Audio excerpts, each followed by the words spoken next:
Hello and welcome to Absolute Trust Talk. This is our podcast here at Absolute Trust Council. I'm Kirsten Howe, and very excited to have you here to listen to this episode. It's really going to be fun and interesting, I think. We've had an episode or two recently where we talked about issues relating to real estate in estate planning.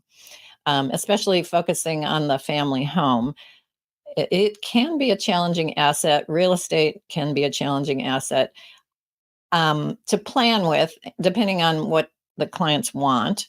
But today, we're going to talk about real estate, but we're going to look at it from the perspective of administration. In other words, implementing the client's estate plan with respect to their real estate. And to help me out today are two very experienced, knowledgeable, and just plain wonderful people.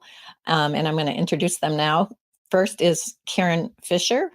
Karen is the founder of Bishop Fiduciary Services Limited. She founded it in 2013 in order to provide trust and estate services to individuals and families, as well as a comprehensive suite of services that corporate trustees generally don't provide. And because many clients need additional services in order to continue living independently, or they need fiduciary services to protect them from others, Karen is able to offer both and a lot more. Before forming Bishop Fiduciary Services, she worked in the trust and estate services world at several different financial institutions: Citibank, Bank of the West, and Mechanics Bank, which is where she was working when I first met her. She has a very wide range of experiences in the trust and estates world, from ultra high net worth to special needs trusts, and she can do it all. And I've seen her do it all. Kathy Rodriguez is also a licensed professional fiduciary, and she currently acts as co-trustee with Karen. They both are with Bishop Fiduciary Services. Kathy works on many of the client accounts, including trusts and conservatorships. Kathy's also responsible for managing the fiduciary accounting schedule to make sure that they meet all their court deadlines and all the accountings get filed on time. She has extensive experience in the mortgage industry and also has a Juris Doctor degree from John F. Kennedy University. So she's a lawyer. And there she worked in both the elder law clinic and the family law clinic, helping seniors with their estate planning. So very pertinent, relevant experience to what she does right now. Karen and Kathy, thank you so much for being here. Thank you. Thank you, Kirsten, for having us. I'm really excited to be here and share as much as we can with everybody. That's great. Thank you, Kirsten. It's a pleasure to be here. Okay, so before we get started, I think it might be helpful to our audience to just remind people exactly what is a licensed professional fiduciary, since you both are such, and you have a very unique place in the estate planning and administration world. So, Karen, you want to just go through the basics of what that means? Sure. Thank you, Kirsten. So many people, I worked in the trust world, trust and estates of financial institutions, and I'm providing the same services, many of the same services as I did in financial institutions. However, when you work under an institution, you do not need to be licensed. But as soon as you go out on your own, whether you're creating an LLC or a corporation or working by yourself as a solo practitioner, once you have more than 3 cases, the state of California requires you to be licensed. And for myself, I was grandfathered in because I had so much experience that I was able to study for the exam and pass the exam to get my license. But for most people that come into this world who probably don't have quite the same level of experience, they have to actually go to trust school or fiduciary school, take courses, pass those courses, then take the state exam. We're licensed, and then you get your license, and then you renew it annually. all of our cases that we have are actually recorded at the state. So the state is providing oversight to consumers to make sure that we're doing our job. And of course, under the state of California, there's a lot of rules and regulations you have to follow. And every year we have to attest that we're following those rules, obtaining continuing education credits in order to maintain our license. Okay. All right. So, and you are able to serve as trustees for people, executors, conservators. I think you also can serve as agents under powers of attorney, healthcare directors. Yeah, we do frequently. As a matter of fact, a lot of our clients, especially a lot of our elderly clients, I'll be acting as, or Kathy and I will be working as trustee, co-trustee, power of attorney for healthcare, power of attorney for finances. Right. Okay. Thank you for that little synopsis. Okay. Sure.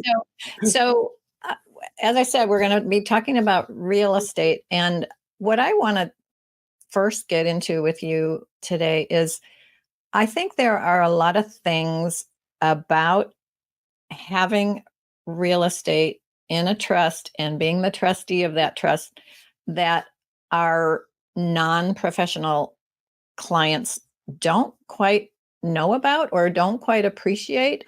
When you take responsibility for someone else's real estate because you are a trustee, there's a lot that goes along with that responsibility. Why don't you start us down that path? Sure. For example, I think insurance, that's an easy, obvious one, but let's talk about that. Oh, definitely. So, real estate is one of the biggest assets that clients will have. And as trustees, there's a lot of different duties. And one of that is to protect the assets. So that's one of our main goals and one of our main concerns is we have to make sure that the property is fully insured, make sure that the appropriate insurance is on the property.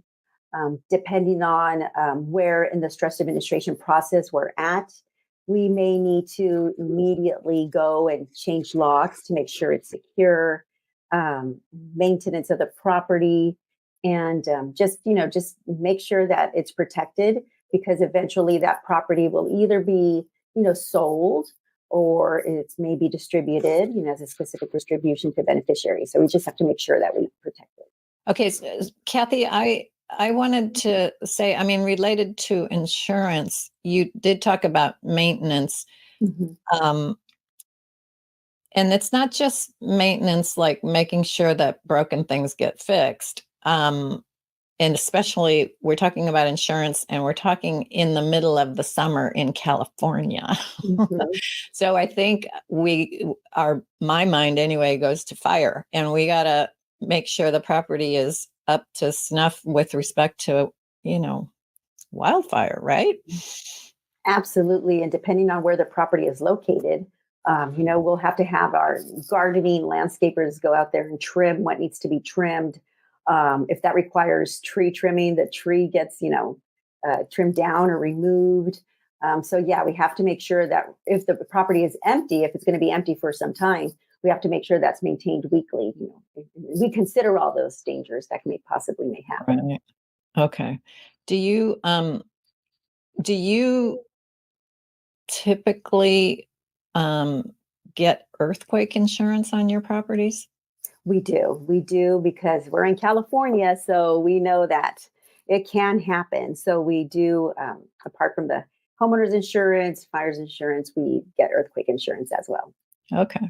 So that's, I think, something that a lot of people don't think about right there. All right. So when you take over a property, right out of the gate, what are you going to do in terms of maintenance? How do you figure out what you have? What you need to do? I can go ahead and field that. That's a really good question. When we take over real estate, until we're actually at the home, we don't really know what, or other types of properties, such as investment properties, we don't know what we have until we actually do a walkthrough and have an inspection. So we're going to want to inspect the property, and we usually will have a property inspector come in. And what we're looking for is, we do look for fire hazards. And one of the things I did want to kind of tag team onto the last question is the fire departments in the Bay Area are very good to work with. They'll come out and do an assessment, and they'll say, you've got to make a better fire, what's called a defensible space between this shrubbery or trees and your home. And they'll give you a list of things that you need to do. So it's super helpful. So we work with the fire departments quite often. So when we have an inspection, we're looking for fire hazards. Sometimes homes the electrical has not been updated, and it looks dangerous. Maybe appliances aren't working. There could be light fixtures that aren't working, old carpet. I've walked into beautiful homes up in the hills where, for whatever reason, the owners have blocked a lot of the entrances and exits with furniture. And that is a potential disaster. If there's a fire or another emergency and they can't get out the front door, they won't be able to get out. So we don't know what we're walking into until we're actually in the home, or in whatever property it is, and we do the walkthrough. And then what we do is we get an assessment from the person who's doing the valuation. These are the critical things that you need to get done. These things, unless you want to make changes, enhance the property to enhance the value of the property that you're going to sell, you don't need to do anything unless you want to enhance the value. But these are the critical things, and then we work on that. And then we work on a regular maintenance schedule. So it may just be having the gardener.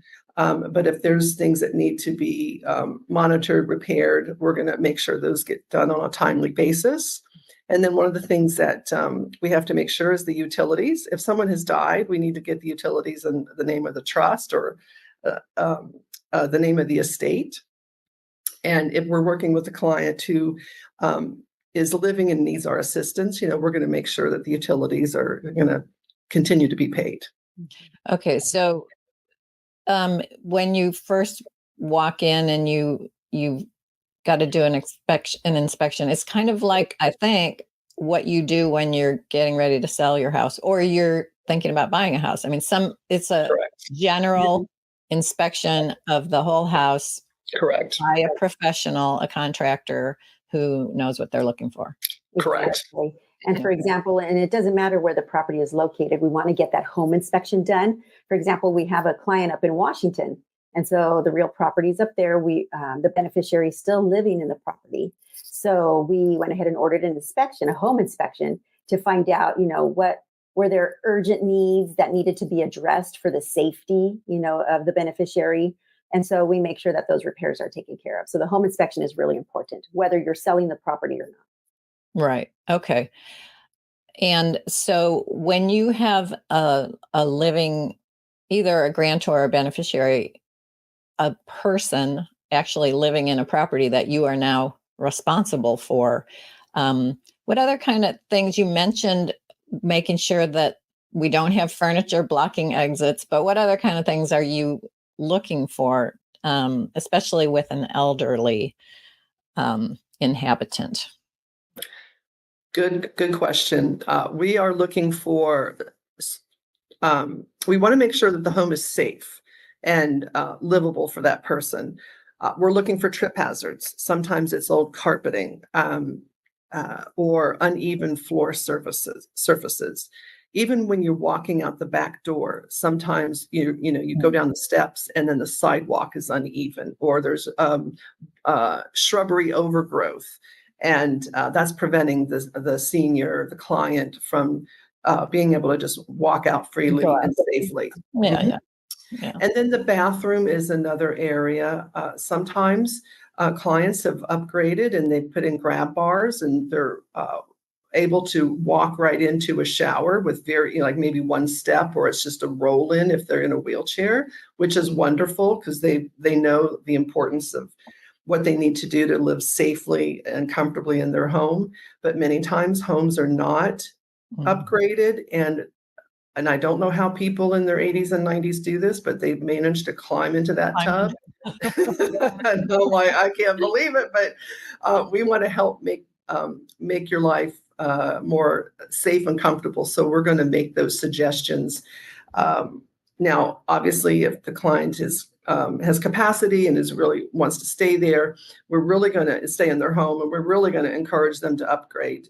Or if it looks like their home is going to be expensive to upgrade and they don't have the funds, we want to have that talk very gently about moving into a safer place for them. Yeah, maybe you shouldn't be living here, really. Yes. Yeah. Mm-hmm. Yeah. So, I mean, these are things that you really need to take care of, because as the legal owner of this property, it is your responsibility to maintain it. And if somebody gets injured, it's on you. If somebody gets injured. And I think a lot of our, I'm just going to call them family member trustees, don't appreciate that. So that is correct. Yeah. I was just going to say that too. That's one of the differences between a licensed fiduciary and a family member. Not all family members, of course. Maybe there's some that do think about those things, but because we're licensed fiduciaries held to a very high standard, we already have that in our mind. So we know that once there's a real property involved, we're thinking security, safety, Right. Right. And what about, okay, so we've been talking just recently about we've got someone living in the home, but sometimes you're taking custody of a property where nobody's living because the person who was living there has died. What are you looking for there? What are you concerned about there? And what do you do about those concerns? Very good question.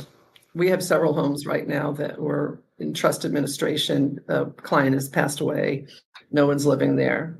And the first thing that we have done is to install an alarm system if there wasn't one, or we take over that account or or close that account if it's ADT or Bay Alarm or whichever company it is.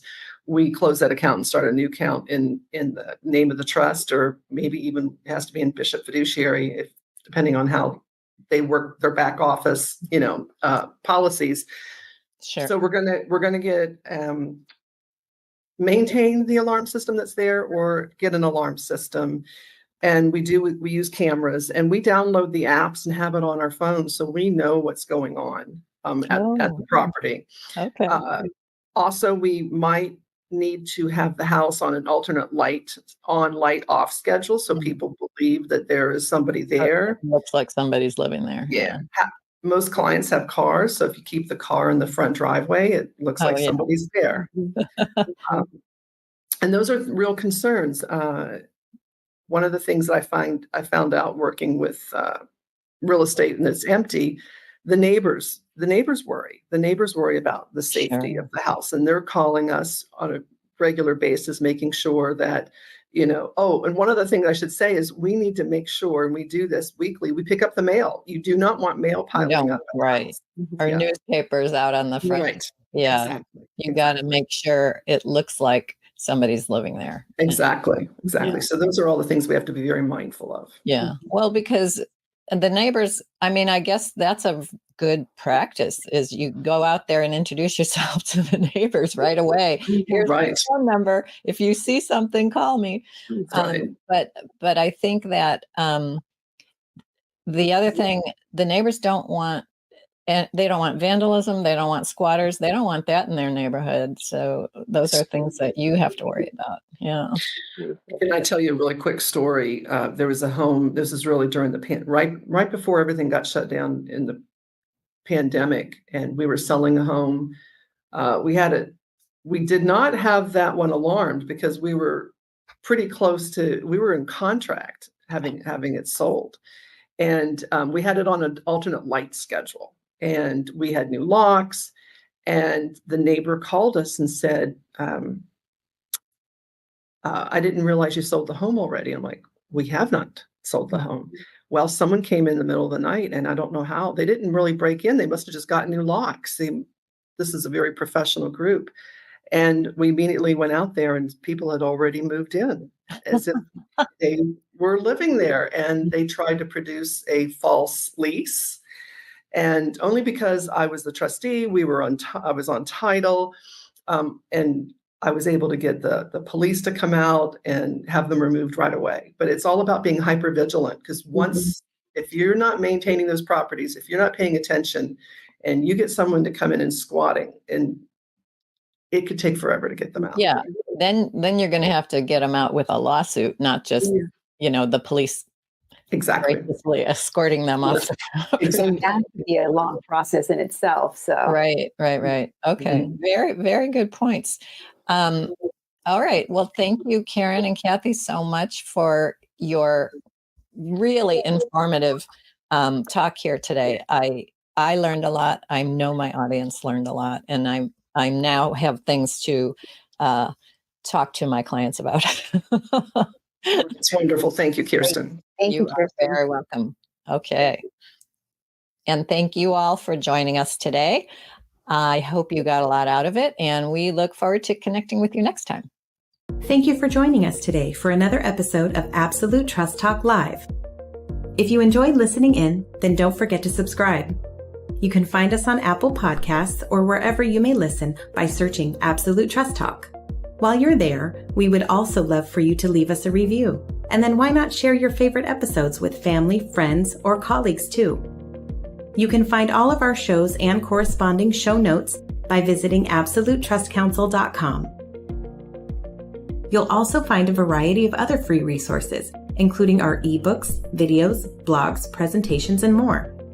If you need help with your estate planning or administration, we also offer a free discovery call to help get the process started. You can find more information on booking your session by visiting absolutetrustcouncil.com/scheduling. Don't forget to keep an eye out for our next live episode. If you join us for the broadcast, you can submit questions during the show. But if not, don't worry. You can always get in touch with us by sending a quick message to info@absolutetrustcouncil.com. Thanks again for listening. We'll see you soon.